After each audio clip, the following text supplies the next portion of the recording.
Magandang buhay! Ngayon ay Qatar National Day at wala tayong pasok. Kaya sasamahan niyo ako at tayo ay magsisimba sa ikatatlong gabi ng simbang gabi. Tayo ay papunta sa Roman Catholic Church dito sa Doha, Qatar. Ito ang pinakamalawak at pinakamalaking Roman Catholic Church dito sa Doha, Qatar. Medyo traffic pero okay lang. Maraming mga kabayan, maraming mga Filipino.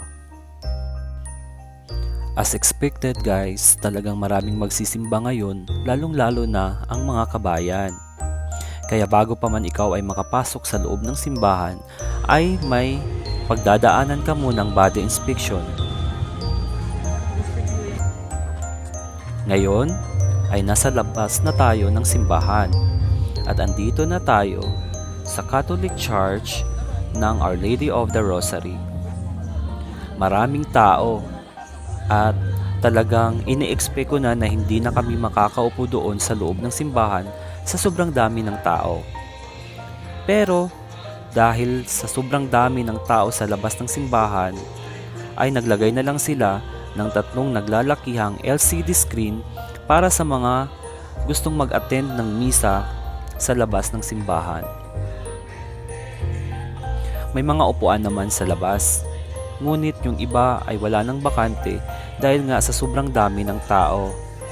At ini-expect nga nila na dahil sa sobrang dami ay talagang yung iba wala nang mauupuan, kaya ang ginawa ng iba ay nagdala na lang sila ng upuan.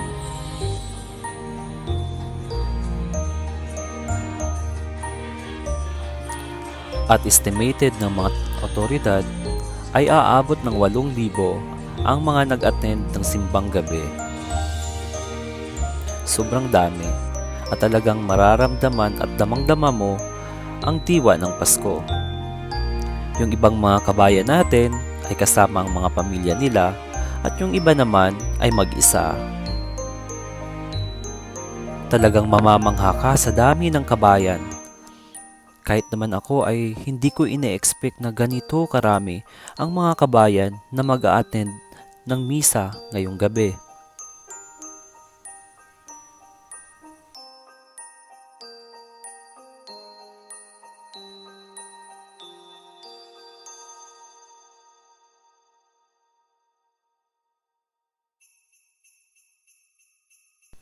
At akala ko nga ay talagang hindi na kami makakaupo. Pero may nag-assist sa amin na taga-simbahan at sabi nila na may mga bakante daw sa gilid ng simbahan. At yun nga, nakahanap kami ng upuan. Thanks God.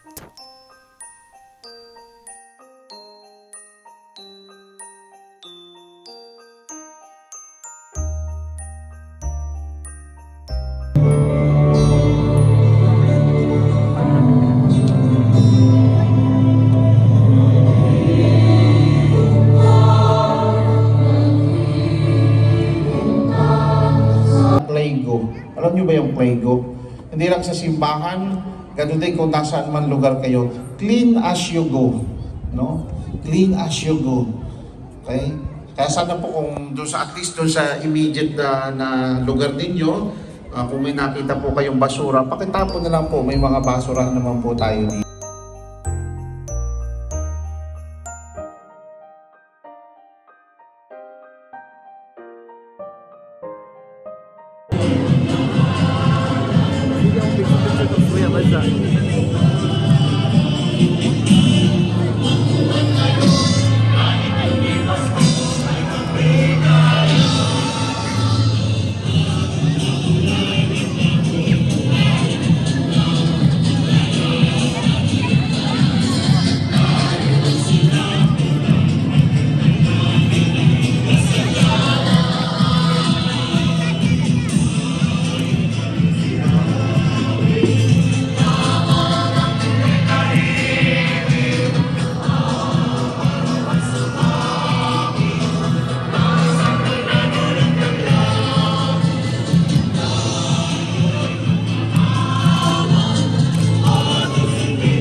At ayun na nga guys, natapos na ang pagsisimba.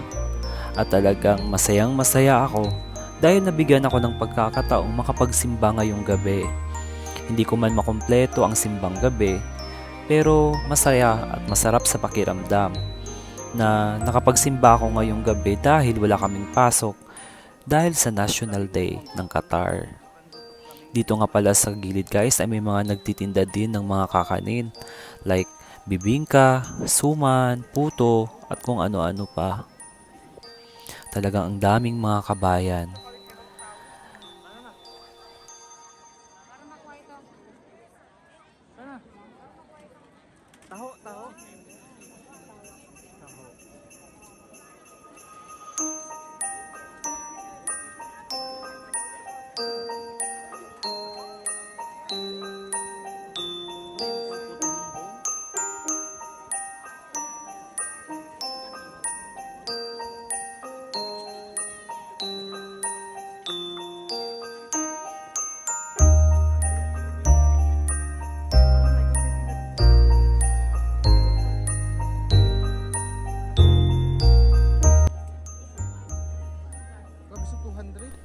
Ang daming kabayan guys.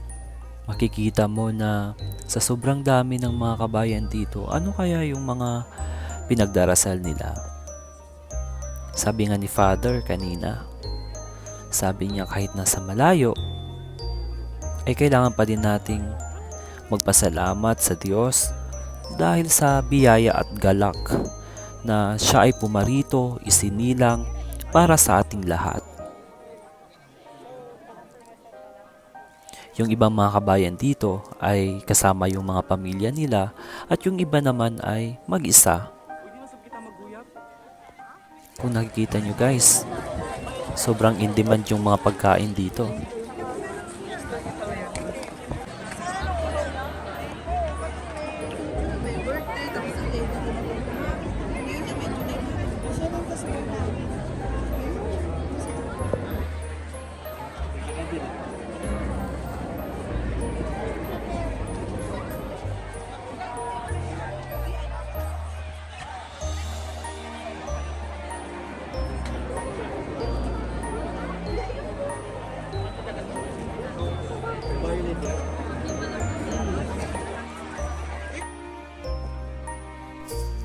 At ayun na nga guys, uuwi na kami. At dahil medyo nagutom na kami, ay dadaan na lang kami sa restaurant sa labas. Doon na lang kami magdi-dinner. So kahit late na kami na lumabas dahil nga ayaw naming sumabay sa agos ng mga tao. Pero talagang marami pa ding tao ang lumalabas sa ngayon. So ito yung exit ng simbahan. Sobrang lawak at sobrang laki talaga guys. Dili pwede. Ha? Dili pwede.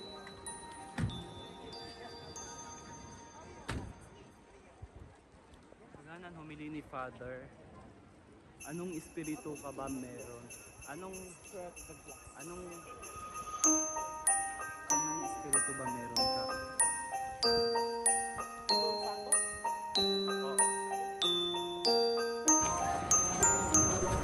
At ayun na nga guys, nandito na kami sa labas. Dito nga pala sa Doha, Qatar, wala namang problema kahit wala kang sasakyan dahil anytime naman ay pwede kang makakapag-book ng Uber. So maya maya lang, andyan na yung binook mong taxi. So makakasakay ka agad. So ngayon, medyo wala ng tao. Yung iba nakaalis na kasi yung iba naman may mga sasakyan. Pero parang medyo traffic ngayon. Pero parang andito lang sa may bungad ng simbahan. Maraming salamat po sa inyong pagsusubaybay at pagsama sa akin sa ating pag-attend ng misa ngayong gabi. At sana ay magkaroon po tayo ng isang maligaya at masayang Pasko. Maraming salamat po at God bless.